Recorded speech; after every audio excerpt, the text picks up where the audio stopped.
Vices are those acts by which a man harms himself or his property. Crimes are those acts by which one man harms the person or property of another. Vices are simply the errors which a man makes in his search after his own happiness. Unlike crimes, they imply no malice toward others and no interference with their persons or property.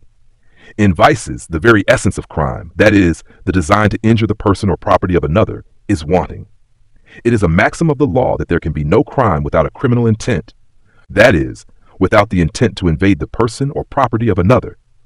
But no one ever practices a vice with any such criminal intent. He practices his vice for his own happiness solely, and not from any malice toward others. Unless this clear distinction between vices and crimes be made and recognized by the laws, there can be on earth no such thing as individual right, liberty, or property.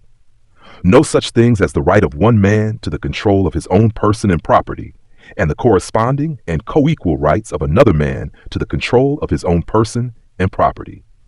For a government to declare a vice to be a crime and to punish it as such is an attempt to falsify the very nature of things. It is as absurd as it would be to declare truth to be falsehood or falsehood truth. Every voluntary act of a man's life is either virtuous or vicious. That is to say, it is either in accordance or in conflict with those natural laws of matter and mind on which his physical, mental, and emotional health and well-being depend. In other words, every act of his life tends on the whole either to his happiness or to his unhappiness. No single act in his whole existence is indifferent. Furthermore, each human being differs in his physical, mental, and emotional constitution, and also in the circumstances by which he is surrounded from every other human being. Many acts, therefore, that are virtuous and tend to happiness in the case of one person are vicious and tend to unhappiness in the case of another person. Many acts also that are virtuous and tend to happiness in the case of one man at one time and under one set of circumstances are vicious and tend to unhappiness in the case of the same man at another time and under other circumstances. To know what actions are virtuous and what vicious.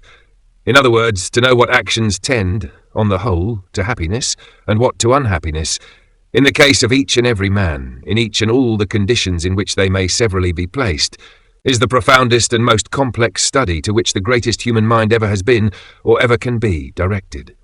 It is, nevertheless, the constant study to which each and every man, the humblest in intellect as well as the greatest, is necessarily driven by the desires and necessities of his own existence. It is also the study in which each and every person, from his cradle to his grave, must necessarily form his own conclusions, because no one else knows or feels, or can know or feel, as he knows and feels the desires and necessities, the hopes and fears and impulses of his own nature, or the pressure of his own circumstances. It is not often possible to say of those acts that are called vices that they really are vices, except in degree. That is, it is difficult to say of any actions or courses of action that are called vices that they really would have been vices if they had stopped short of a certain point. The question of virtue or vice, therefore, in all such cases, is a question of quantity and degree, and not of the intrinsic character of any single act by itself. This fact adds to the difficulty, not to say the impossibility, of anyone's, except each individual for himself, drawing any accurate line, or anything like any accurate line, between virtue and vice, that is, of telling where virtue ends and vice begins. And this is another reason why this whole question of virtue and vice should be left for each person to settle for himself. Vices are usually pleasurable, at least for the time being, and often do not disclose themselves as vices by their effects until after they have been practiced for many years, perhaps for a lifetime. To many, perhaps most of those who practice them, they do not disclose themselves as vices at all during life. Virtues, on the other hand, often appear so harsh and rugged.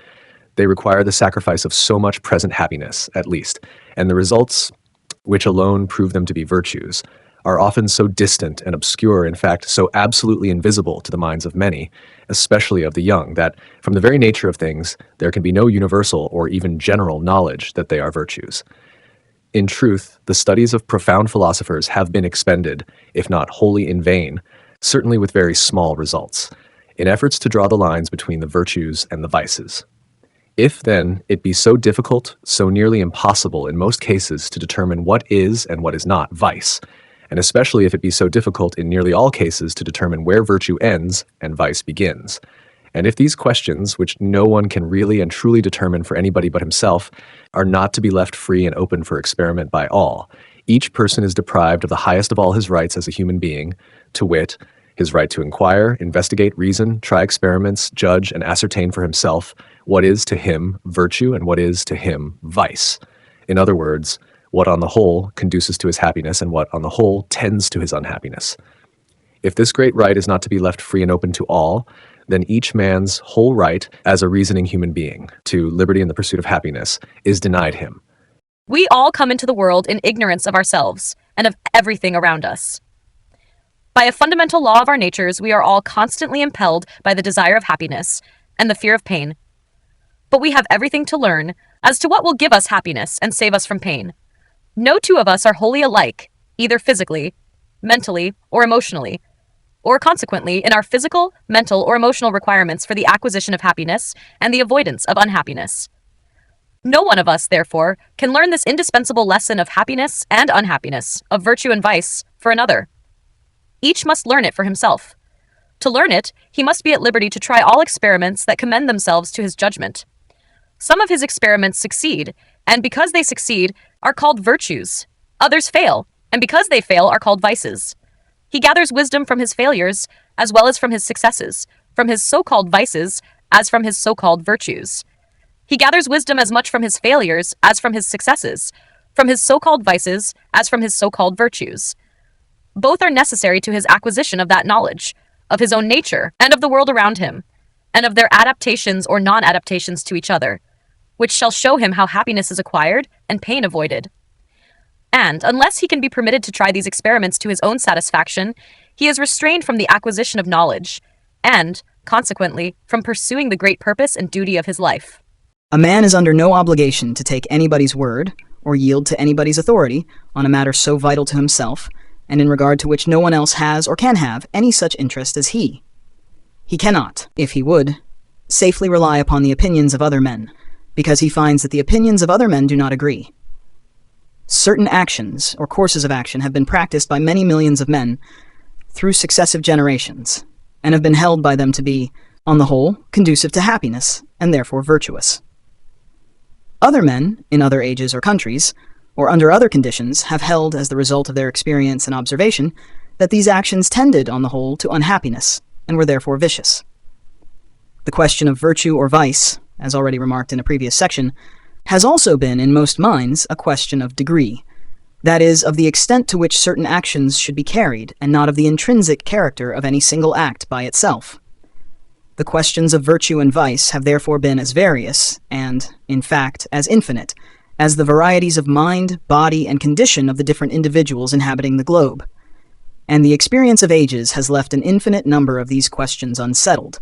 In fact, it can scarcely be said to have settled any of them. In the midst of this endless variety of opinion, what man or what body of men has the right to say, in regard to any particular action or course of action, "We have tried this experiment and determined every question involved in it. We have determined it, not only for ourselves, but for all others? And, as to all those who are weaker than we will coerce them to act in obedience to our conclusion. We will suffer no further experiment or inquiry by anyone, and, consequently, no further acquisition of knowledge by anybody?" Who are the men who have the right to say this? Certainly there are none such. The men who really do say it are either shameless impostors and tyrants, who would stop the progress of knowledge and usurp absolute control over the minds and bodies of their fellow men, and are therefore to be resisted instantly and to the last extent, or they are themselves too ignorant of their own weaknesses and of their true relations to other men to be entitled to any other consideration than sheer pity or contempt. We know, however, that there are such men as these in the world. Some of them attempt to exercise their power only within a small sphere, to wit, upon their children, their neighbors, their townsmen, and their countrymen. Others attempt to exercise it on a larger scale. For example, an old man at Rome, aided by a few subordinates, attempts to decide all questions of virtue and vice, that is, of truth or falsehood, especially in matters of religion. He claims to know and teach what religious ideas and practices are conducive or fatal to a man's happiness, not only in this world, but in that which is to come. He claims to be miraculously inspired for the performance of this work, thus virtually acknowledging, like a sensible man, that nothing short of miraculous inspiration would qualify him for it. This miraculous inspiration, however, has been ineffectual to enable him to settle more than a very few questions. The most important of these are, first, that the highest religious virtue to which common mortals can attain is an implicit belief in his, the Pope's, infallibility. And secondly, that the blackest vices of which they can be guilty are to believe and declare that he is only a man like the rest of them. It required some 15 or 1800 years to enable him to reach definite conclusions on these two vital points. Yet it would seem that the first of these must necessarily be preliminary to his settlement of any other questions, because until his own infallibility is determined, he can authoritatively decide nothing else. He has, however, heretofore attempted or pretended to settle a few others, and he may, perhaps, attempt or pretend to settle a few more in the future, if he shall continue to find anybody to listen to him. But his success, thus far, certainly does not encourage the belief that he will be able to settle all questions of virtue and vice, even in his peculiar department of religion, in time to meet the necessities of mankind. He, or his successors, will undoubtedly be compelled at no distant day to acknowledge that he has undertaken a task to which all his miraculous inspiration was inadequate, and that, of necessity, each human being must be left to settle all questions of this kind for himself. And it is not unreasonable to expect that all other popes, in other and lesser spheres, will sometime have cause to come to the same conclusion. No one, certainly, not claiming supernatural inspiration, should undertake a task to which obviously nothing less than such inspiration is adequate. And, clearly, no one should surrender his own judgment to the teachings of others that, unless he be first convinced that these others have something more than ordinary human knowledge on this subject. If those persons, who fancy themselves gifted with both the power and the right to define and punish other men's vices, would but turn their thoughts inwardly, they would probably find that they have a great work to do at home, and that, when that shall have been completed, they will be little disposed to do more towards correcting the vices of others than simply to give to others the results of their experience and observation. In this sphere, their labors may possibly be useful, but in the sphere of infallibility and coercion, they will probably, for well-known reasons, meet with even less success in the future than such men have met with in the past. It is now obvious, from the reasons already given, that government would be utterly impracticable if it were to take cognizance of vices and punish them as crimes. Every human being has his or her vices.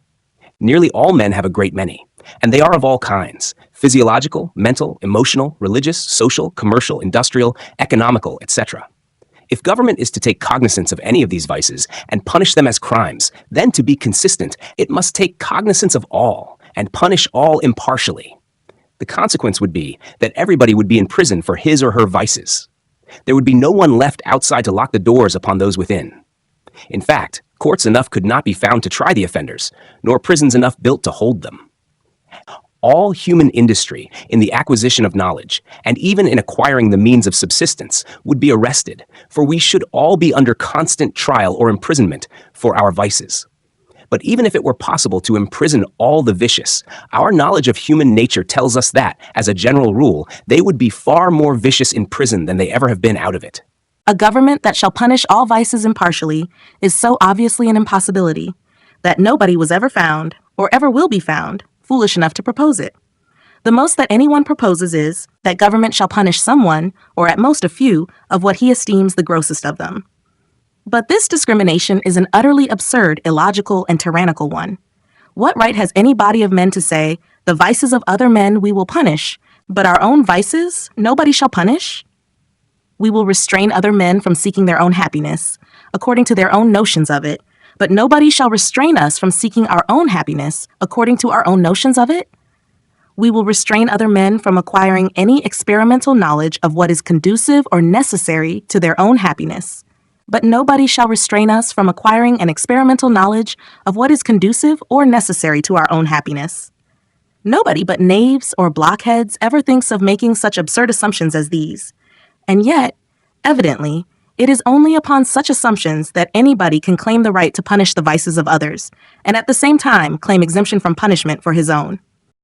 Such a thing as a government, formed by voluntary association, would never have been thought of if the object proposed had been the punishment of all vices impartially, because nobody wants such an institution or would voluntarily submit to it. But a government, formed by voluntary association for the punishment of all crimes, is a reasonable matter, because everybody wants protection for himself against all crimes by others, and also acknowledges the justice of his own punishment if he commits a crime. It is a natural impossibility that a government should have a right to punish men for their vices, because it is impossible that a government should have any rights, except such as the individuals composing it had previously had.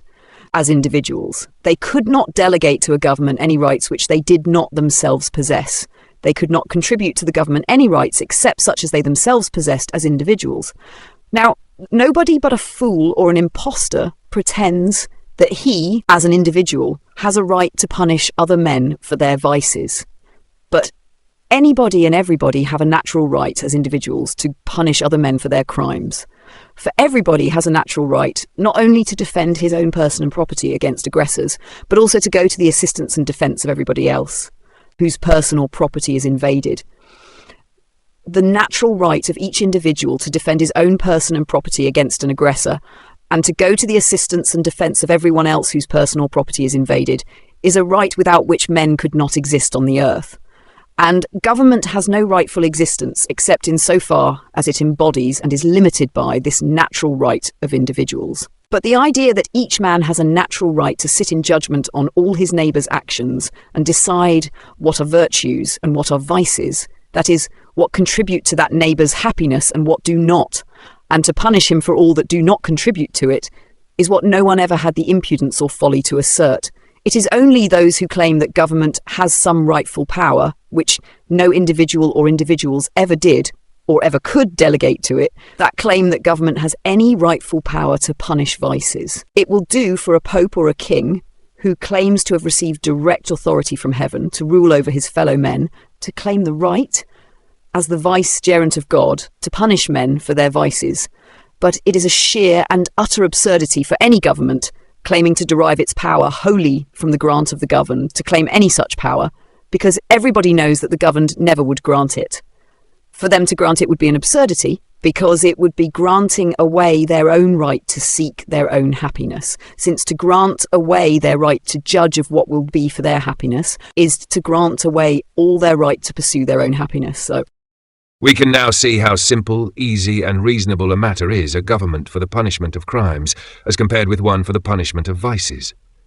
Crimes are few and easily distinguished from all other acts, and mankind are generally agreed as to what acts are crimes, whereas vices are innumerable, and no two persons are agreed, except in comparatively few cases, as to what are vices.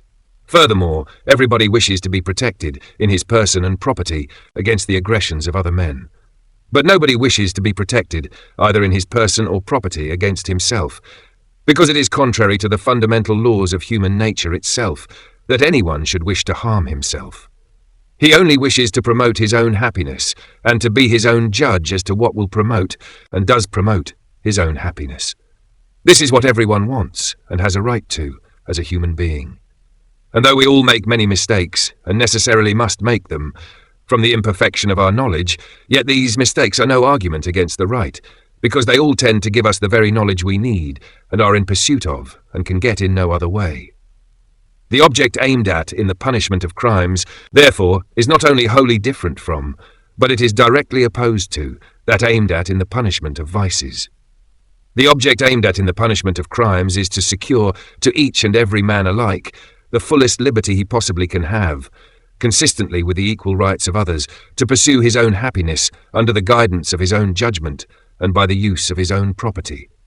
On the other hand, the object aimed at in the punishment of vices is to deprive every man of his natural right and liberty to pursue his own happiness, under the guidance of his own judgment and by the use of his own property. These two objects, then, are directly opposed to each other. They are as directly opposed to each other as are light and darkness, or as truth and falsehood, or as liberty and slavery.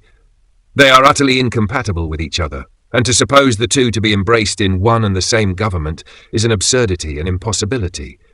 It is to suppose the objects of a government to be to commit crimes and to prevent crimes, to destroy individual liberty and to secure individual liberty.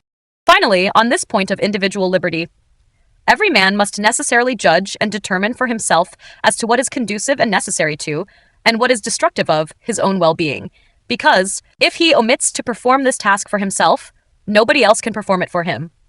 and nobody else will even attempt to perform it for him, except in very few cases. Popes and priests and kings will assume to perform it for him, in certain cases, if permitted to do so. But they will, in general, perform it only insofar as they can minister to their own vices and crimes, by doing it. They will, in general, perform it only insofar as they can make him their fool and their slave. Parents, with better motives, no doubt, than the others, too often attempt the same work. But insofar as they practice coercion, or restrain a child from anything not really and seriously dangerous to himself, they do him a harm rather than a good. It is a law of nature that to get knowledge, and to incorporate that knowledge into his own being, each individual must get it for himself. Nobody, not even his parents, can tell him the nature of fire so that he will really know it. He must himself experiment with it, and be burnt by it before he can know it. Nature knows, 1,000 times better than any parent, what she designs each individual for, what knowledge he requires, and how he must get it. She knows that her own processes for communicating that knowledge are not only the best, but the only ones that can be effectual. The attempts of parents to make their children virtuous are generally little else than attempts to keep them in ignorance of vice. They are little else than attempts to teach their children to know and prefer truth, by keeping them in ignorance of falsehood. They are little else than attempts to make them seek and appreciate health, by keeping them in ignorance of disease and of everything that will cause disease. They are little else than attempts to make their children love the light, by keeping them in ignorance of darkness. In short, they are little else than attempts to make their children happy, by keeping them in ignorance of everything that causes them unhappiness. Insofar as parents can really aid their children in the latter's search after happiness, by simply giving them the results of the parents' own reason and experience, it is all very well, and is a natural and appropriate duty. But to practice coercion in matters of which the children are reasonably competent to judge for themselves is only an attempt to keep them in ignorance. And this is as much a tyranny, and as much a violation of the children's right to acquire knowledge for themselves, and such knowledge as they desire, as is the same coercion when practiced upon older persons. Such coercion, practiced upon children, is a denial of their right to develop the faculties that nature has given them, and to be what nature designs them to be. It is a denial of their right to themselves, and to the use of their own powers. It is a denial of their right to acquire the most valuable of all knowledge, to wit, the knowledge that nature, the great teacher, stands ready to impart to them. The results of such coercion are not to make the children wise or virtuous, but to make them ignorant and consequently weak and vicious, and to perpetuate through them, from age to age, the ignorance, the superstitions, the vices, and the crimes of the parents. This is proved by every page of the world's history. Those who hold opinions opposite to these are those whose false and vicious theologies, or whose own vicious general ideas, have taught them that the human race are naturally given to evil rather than good, to the false rather than the true, that mankind do not naturally turn their eyes to the light, that they love darkness rather than light, and that they find their happiness only in those things that tend to their misery. But these men who claim that government shall use its power to prevent vice will say, or are in the habit of saying, we acknowledge the right of an individual to seek his own happiness in his own way, and consequently to be as vicious as he pleases. We only claim that government shall prohibit the sale to him of those articles by which he ministers to his vice. The answer to this is that the simple sale of any article whatever, independently of the use that is to be made of the article, is legally a perfectly innocent act. The quality of the act of sale depends wholly upon the quality of the use for which the thing is sold. If the use of anything is virtuous and lawful, then the sale of it for that use is virtuous and lawful. If the use is vicious, then the sale of it for that use is vicious. If the use is criminal, then the sale of it for that use is criminal. The seller is, at most, only an accomplice in the use that is to be made of the article sold, whether the use be virtuous, vicious, or criminal. Where the use is criminal, the seller is an accomplice in the crime and punishable as such. But where the use is only vicious, the seller is only an accomplice in the vice and is not punishable. But it will be asked, is there no right on the part of government to arrest the progress of those who are bent on self-destruction? The answer is that government has no rights whatever in the matter, so long as these so-called vicious persons remain sane, compos mentis, capable of exercising reasonable discretion and self-control, because so long as they do remain sane, they must be allowed to judge and decide for themselves whether their so-called vices really are vices, whether they really are leading them to destruction, and whether, on the whole, they will go there or not. When they shall become insane, non compos mentis, incapable of reasonable discretion or self-control, their friends or neighbors, or the government, must take care of them and protect them from harm, and against all persons who would do them harm, in the same way as if their insanity had come upon them from any other cause than their supposed vices. But because a man is supposed by his neighbors to be on the way to self-destruction from his vices, it does not, therefore, follow that he is insane, non compos mentis, incapable of reasonable discretion and self-control within the legal meaning of those terms. Men and women may be addicted to very gross vices, and to a great many of them, such as gluttony, drunkenness, prostitution, gambling, prize fighting, tobacco chewing, smoking and snuffing, opium eating, corset wearing, idleness, waste of property, avarice, hypocrisy, etc., and still be sane, compos mentis, capable of reasonable discretion and self-control within the meaning of the law. And so long as they are sane, they must be permitted to control themselves and their property, and to be their own judges as to where their vices will finally lead them. It may be hoped by the lookers-on, in each individual case, that the vicious person will see the end to which he is tending and be induced to turn back. But if he chooses to go on to what other men call destruction, he must be permitted to do so. And all that can be said of him, so far as this life is concerned, is that he made a great mistake in his search after happiness, and that others will do well to take warning by his fate. As to what may be his condition in another life, that is a theological question, with which the law, in this world, has no more to do than it has with any other theological question, touching men's condition in a future life. If it be asked how the question of a vicious man's sanity or insanity is to be determined, the answer is that it is to be determined by the same kinds of evidence as is the sanity or insanity of those who are called virtuous, and not otherwise. That is, by the same kinds of evidence by which the legal tribunals determine whether a man should be sent to an asylum for lunatics, or whether he is competent to make a will, or otherwise dispose of his property. Any doubt must weigh in favor of his sanity, as in all other cases, and not of his insanity.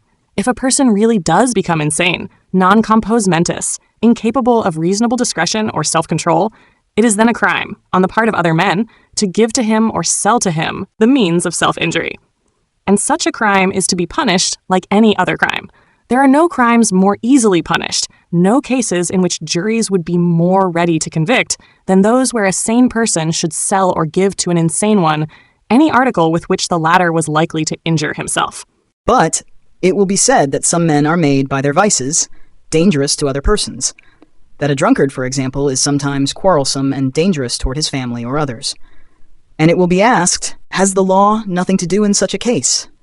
The answer is that if, either from drunkenness or any other cause, a man be really dangerous, either to his family or to other persons, not only himself may be rightfully restrained, so far as the safety of other persons requires, but all other persons who know, or have reasonable grounds to believe him dangerous, may also be restrained from selling or giving to him anything that they have reason to suppose will make him dangerous. But because one man becomes quarrelsome and dangerous after drinking spirituous liquors, and because it is a crime to give or sell liquor to such a man, it does not follow at all that it is a crime to sell liquors to the hundreds and thousands of other persons who are not made quarrelsome or dangerous by drinking them. Before a man can be convicted of crime in selling liquor to a dangerous man, it must be shown that the particular man to whom the liquor was sold was dangerous, and also that the seller knew or had reasonable grounds to suppose that the man would be made dangerous by drinking it. The presumption of law is, in all cases, that the sale is innocent, and the burden of proving it criminal in any particular case rests upon the government. And that particular case must be proved criminal independently of all others. Subject to these principles, there is no difficulty in convicting and punishing men for the sale or gift of any article to a man who is made dangerous to others by the use of it. But it is often said that some vices are nuisances, public or private, and that nuisances can be abated and punished. It is true that anything that is really and legally a nuisance, either public or private, can be abated and punished. But it is not true that the mere private vices of one man are, in any legal sense, nuisances to another man or to the public, No act of one person can be a nuisance to another unless it in some way obstructs or interferes with that other's safe and quiet use or enjoyment of what is rightfully his own. Whatever obstructs a public highway is a nuisance and may be abated and punished. But a hotel where liquors are sold, a liquor store, or even a grog shop, so-called, no more obstructs a public highway than does a dry goods store, a jewelry store, or a butcher's shop. Whatever poisons the air or makes it either offensive or unhealthful is a nuisance.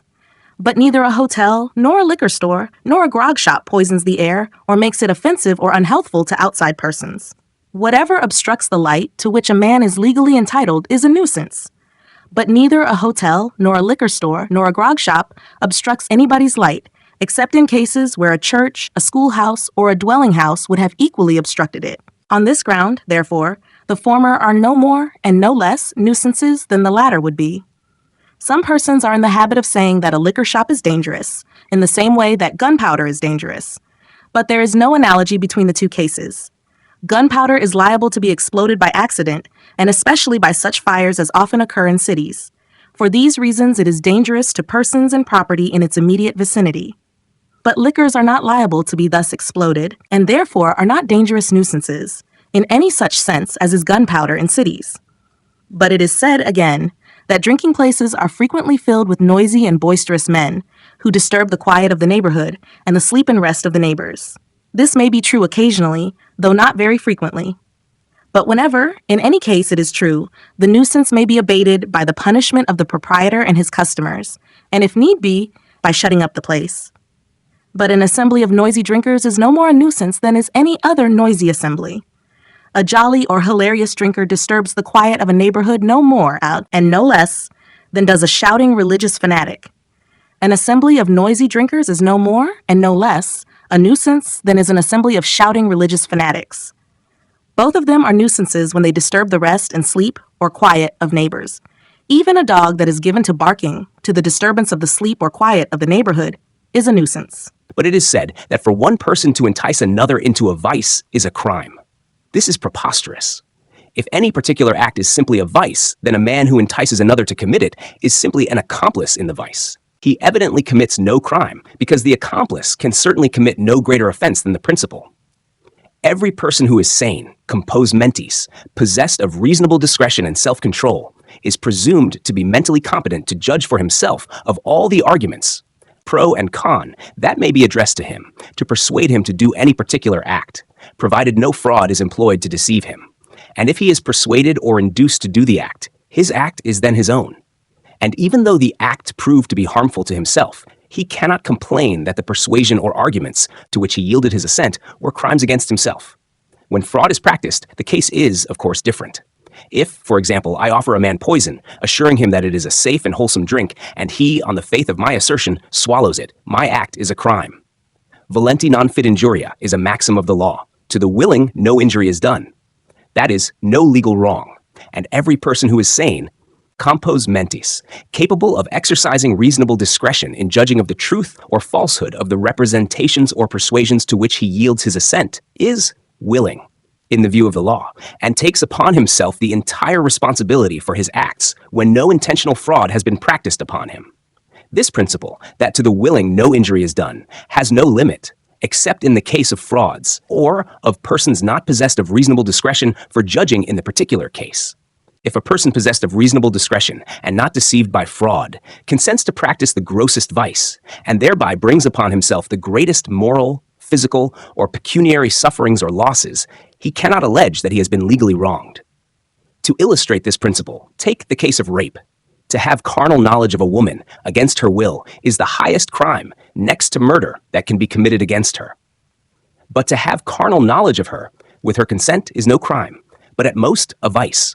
And it is usually holden that a female child of no more than 10 years of age has such reasonable discretion that her consent, even though procured by rewards or promises of reward, is sufficient to convert the act, which would otherwise be a high crime, into a simple act of vice.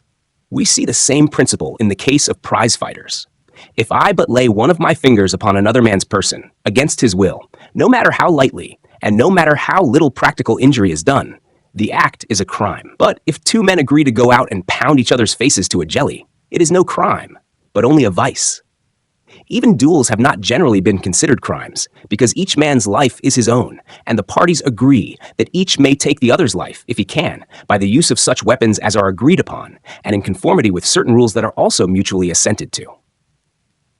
And this is a correct view of the matter, unless it can be said, as it probably cannot, that anger is a madness that so far deprives men of their reason as to make them incapable of reasonable discretion. Gambling is another illustration of the principle that to the willing no injury is done. If I take but a single cent of a man's property without his consent, the act is a crime. But if two men, who are compos mentis, possessed of reasonable discretion to judge of the nature and probable results of their act, sit down together and each voluntarily stakes his money against the money of another on the turn of a die, and one of them loses his whole estate, however large that may be, it is no crime, but only a vice. It is not a crime even to assist a person to commit suicide if he be in possession of his reason. It is a somewhat common idea that suicide is of itself conclusive evidence of insanity. But although it may ordinarily be very strong evidence of insanity, it is by no means conclusive in all cases. Many persons, in undoubted possession of their reason, have committed suicide to escape the shame of a public exposure for their crimes or to avoid some other great calamity.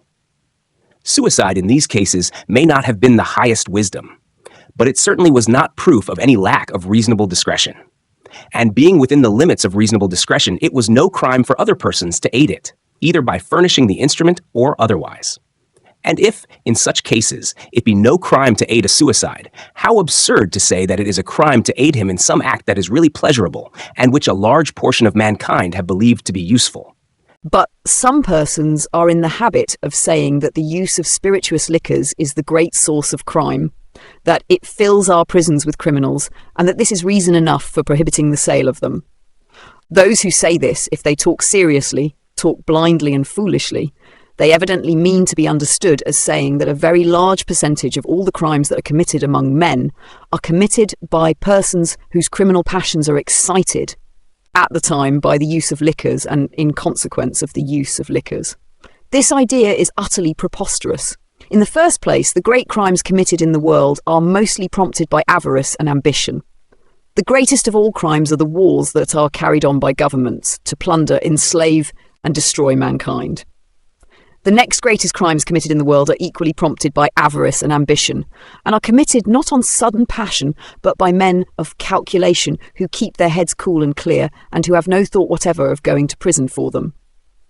They are committed not so much by men who violate the laws as by men who, either by themselves or by their instruments, make the laws, by men who have combined to usurp arbitrary power and to maintain it by force and fraud, and whose purpose in usurping and maintaining it is, by unjust and unequal legislation, to secure to themselves such advantages and monopolies as will enable them to control and extort the labour and properties of other men, and thus impoverish them in order to minister to their own wealth and aggrandizement. The robberies and wrongs thus committed by these men, in conformity with the laws, that is, their own laws, are as mountains to molehills compared with the crimes committed by all other criminals in violation of the laws. But, thirdly, there are vast numbers of frauds of various kinds committed in the transactions of trade, whose perpetrators, by their coolness and sagacity, evade the operation of the laws, and it is only their cool and clear heads that enable them to do it. Men under the excitement of intoxicating drinks are little disposed and utterly unequal to the successful practice of these frauds. They are the most incautious, the least successful, the least efficient, and the least to be feared of all the criminals with whom the laws have to deal. Fourthly, the professed burglars, robbers, thieves, forgers, counterfeiters, and swindlers who prey upon society are anything but reckless drinkers.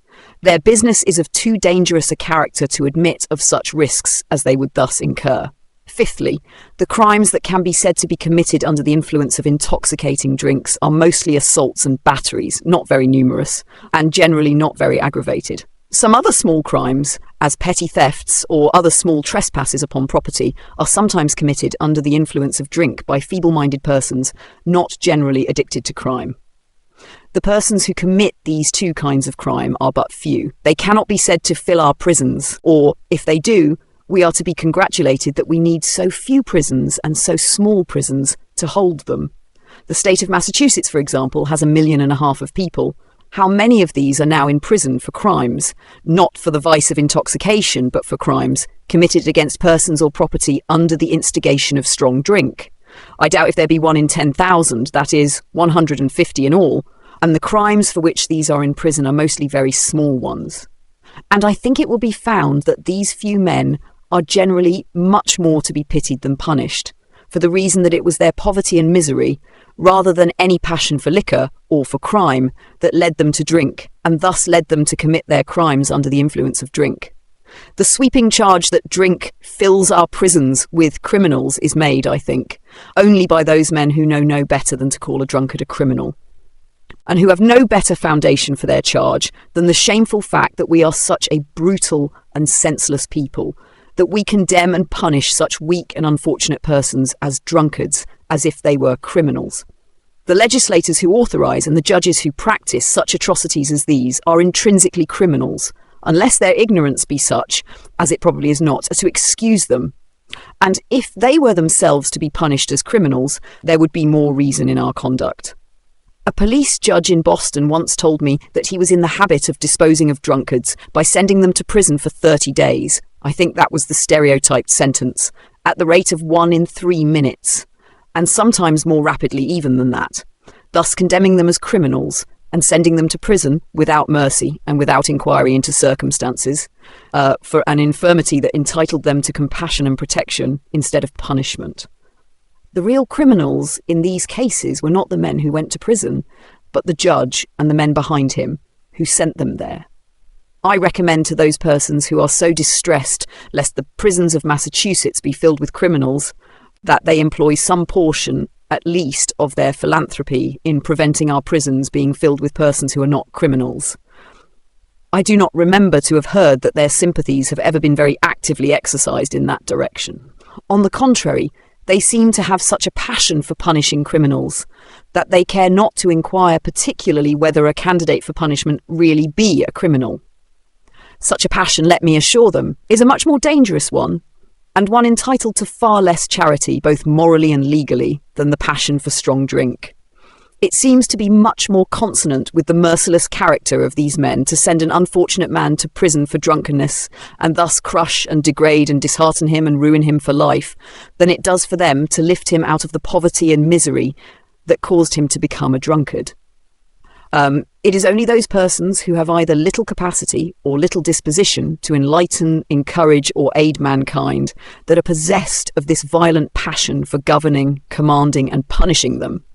If, instead of standing by and giving their consent and sanction to all the laws by which the weak man is first plundered, oppressed, and disheartened, and then punished as a criminal, they would turn their attention to the duty of defending his rights and improving his condition, and of thus strengthening him, and enabling him to stand on his own feet and withstand the temptations that surround him, they would, I think, have little need to talk about laws and prisons for either rum sellers or rum drinkers, or even any other class of ordinary criminals. If, in short, these men, who are so anxious for the suppression of crime, would suspend for a while their calls upon the government for aid in suppressing the crimes of individuals, and would call upon the people for aid in suppressing the crimes of the government, they would show both their sincerity and good sense in a much stronger light than they do now. When the laws shall all be so just and equitable as to make it possible for all men and women to live honestly and virtuously and to make themselves comfortable and happy, there will be much fewer occasions than now for charging them with living dishonestly and viciously. But it will be said again that the use of spirituous liquors tends to poverty, and thus to make men paupers and burdensome to the taxpayers, and that this is a sufficient reason why the sale of them should be prohibited. There are various answers to this argument. One answer is that if the fact that the use of liquors tends to poverty and pauperism be a sufficient reason for prohibiting the sale of them, it is equally a sufficient reason for prohibiting the use of them, for it is the use and not the sale that tends to poverty. The seller is, at most, merely an accomplice of the drinker, and it is a rule of law as well as of reason that if the principal in any act is not punishable, the accomplice cannot be. A second answer to the argument is that if government has the right and is bound to prohibit any one act that is not criminal, merely because it is supposed to tend to poverty, then by the same rule it has the right and is bound to prohibit any and every other act, though not criminal, which, in the opinion of the government, tends to poverty. And on this principle, the government would not only have the right, but would be bound to look into every man's private affairs and every person's personal expenditures and determine as to which of them did and which of them did not tend to poverty, and to prohibit and punish all of the former class. A man would have no right to expend a cent of his own property according to his own pleasure or judgment, unless the legislature should be of the opinion that such expenditure would not tend to poverty. 3. A third answer to the same argument is that if a man does bring himself to poverty and even to beggary, either by his virtues or his vices, the government is under no obligation whatever to take care of him, unless it pleases to do so. It may let him perish in the street or depend upon private charity, if it so pleases. It can carry out its own free will and discretion in the matter, for it is above all legal responsibility in such a case. It is not necessarily any part of a government's duty to provide for the poor. A government, that is, a legitimate government, is simply a voluntary association of individuals who unite for such purposes, and only for such purposes as suits them.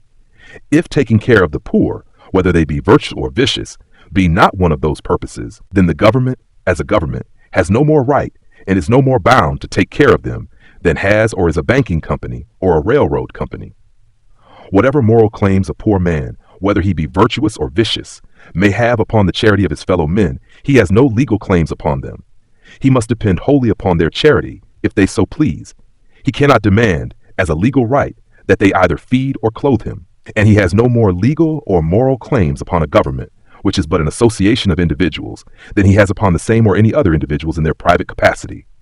Inasmuch, then, as a poor man, whether virtuous or vicious, has no more or other claims, legal or moral, upon a government for food or clothing than he has upon private persons, a government has no more right than a private person to control or prohibit the expenditures or actions of an individual, on the ground that they tend to bring him to poverty. Mr. A, as an individual, has clearly no right to prohibit any acts or expenditures of Mr. Z, through fear that such acts or expenditures may tend to bring him Z to poverty, and that he, Z, may in consequence, at some future unknown time, come to him, A, in distress, and ask charity. And if A has no such right, as an individual, to prohibit any acts or expenditures on the part of Z, then government, which is a mere association of individuals, can have no such right. Certainly no man who is compos mentis holds his right to the disposal and use of his own property by any such worthless tenure as that which would authorize any or all of his neighbors, whether calling themselves a government or not, to interfere and forbid him to make any expenditures, except such as they might think would not tend to poverty, and would not tend to ever bring him to them as a supplicant for their charity. Whether a man who is compos mentis come to poverty through his virtues or his vices, no man nor body of men can have any right to interfere with him, on the ground that their sympathy may sometime be appealed to in his behalf, because if it should be appealed to, they are at perfect liberty to act their own pleasure or discretion as to complying with his solicitations. This right to refuse charity to the poor, whether the latter be virtuous or vicious, is one that governments always act upon. No government makes any more provision for the poor than it pleases. As a consequence, the poor are left to a great extent to depend upon private charity. In fact, they are often left to suffer sickness and even death, because neither public nor private charity comes to their aid. How absurd, then, to say that government has a right to control a man's use of his own property through fear that he may sometime come to poverty and ask charity. 4. Still a fourth answer to the argument is that the great and only incentive which each individual man has to labor and to create wealth is that he may dispose of it according to his own pleasure or discretion, and for the promotion of his own happiness and the happiness of those whom he loves. Although a man may often, from inexperience or want of judgment, expend some portion of the products of his labor injudiciously, and so as not to promote his highest welfare, yet he learns wisdom in this, as in all other matters, by experience, by his mistakes as well as by his successes. And this is the only way in which he can learn wisdom. When he becomes convinced that he has made one foolish expenditure, he learns thereby not to make another like it, and he must be permitted to try his own experiments and to try them to his own satisfaction, in this as in all other matters, for otherwise he has no motive to labor or to create wealth at all. Any man who is a man would rather be a savage and be free creating or procuring only such little wealth as he could control and consume from day to day, than to be a civilized man, knowing how to create and accumulate wealth indefinitely, and yet not permitted to use or dispose of it, except under the supervision, direction, and dictation of a set of meddlesome, superserviceable fools and tyrants, who, with no more knowledge than himself, and perhaps with not half so much, should assume to control him on the ground that he had not the right or the capacity to determine for himself as to what he would do with the proceeds of his own labor. 5. A fifth answer to the argument is that if it be the duty of government to watch over the expenditures of any one person, who is compos mentis and not criminal, to see what ones tend to poverty and what do not, and to prohibit and punish the former, then, by the same rule, it is bound to watch over the expenditures of all other persons, and prohibit and punish all that, in its judgment, tend to poverty. If such a principle were carried out impartially, the result would be that all mankind would be so occupied in watching each other's expenditures, and in testifying against, trying, and punishing such as tended to poverty, that they would have no time left to create wealth at all. Everybody capable of productive labor would either be in prison or be acting as judge, juror, witness, or jailer. It would be impossible to create courts enough to try or to build prisons enough to hold the offenders. All productive labor would cease, and the fools that were so intent on preventing poverty would not only all come to poverty, imprisonment, and starvation themselves, but would bring everybody else to poverty, imprisonment, and starvation. 6. If it be said that a man may at least be rightfully compelled to support his family, and, consequently, to abstain from all expenditures that, in the opinion of the government, tend to disable him to perform that duty, various answers might be given. But this one is sufficient, that is, that no man, unless a fool or a slave, would acknowledge any family to be his, if that acknowledgement were to be made an excuse by the government for depriving him either of his personal liberty or the control of his property. When a man is allowed his natural liberty and the control of his property, his family is usually, almost universally, the great paramount object of his pride and affection, and he will, not only voluntarily, but as his highest pleasure, employ his best powers of mind and body, not merely to provide for them the ordinary necessaries and comforts of life, but to lavish upon them all the luxuries and elegancies that his labor can procure.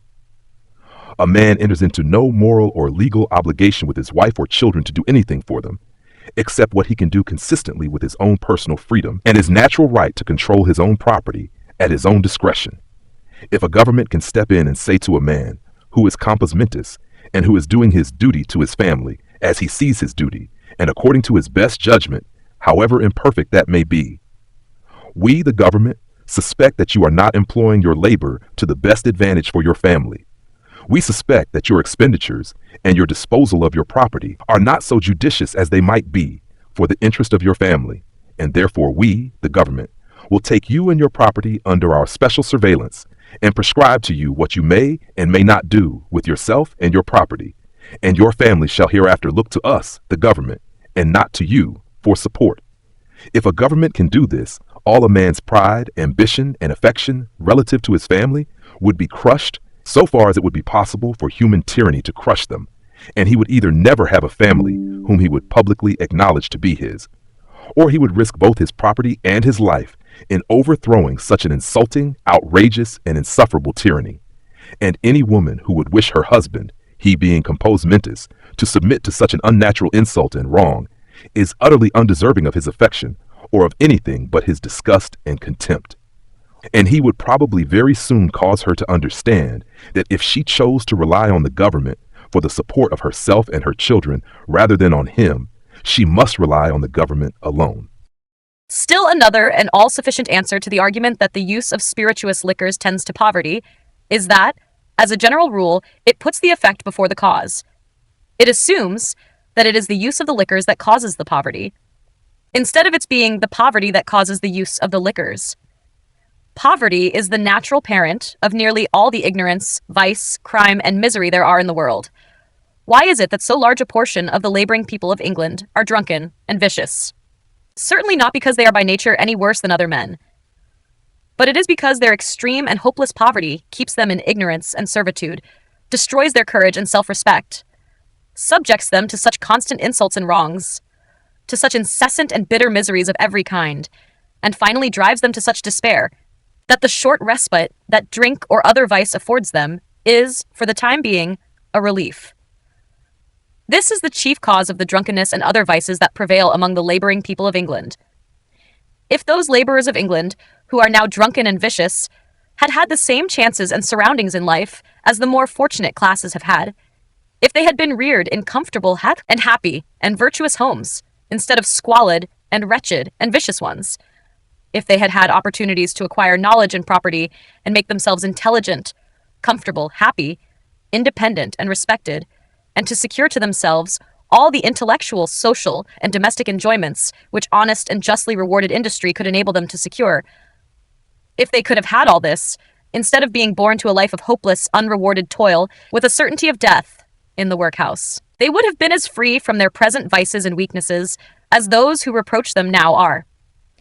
It is of no use to say that drunkenness, or any other vice, only adds to their miseries, for such is human nature, the weakness of human nature, if you please, that men can endure but a certain amount of misery before their hope and courage fail, and they yield to almost anything that promises present relief or mitigation, though at the cost of still greater misery in the future.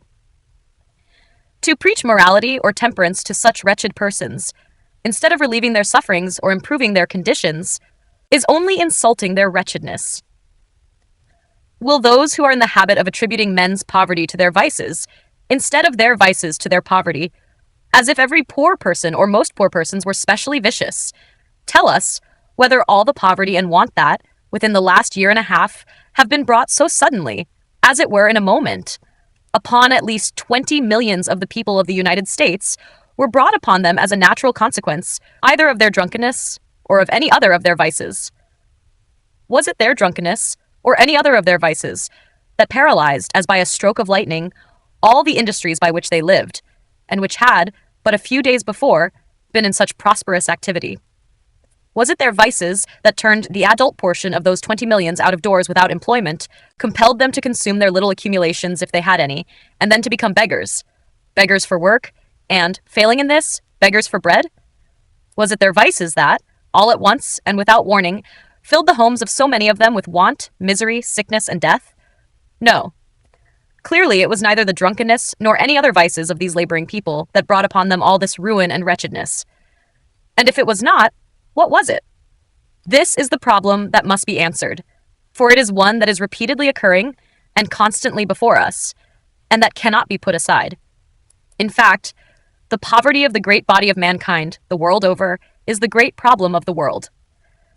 That such extreme and nearly universal poverty exists all over the world and has existed through all past generations proves that it originates in causes which the common human nature of those who suffer from it has not hitherto been strong enough to overcome.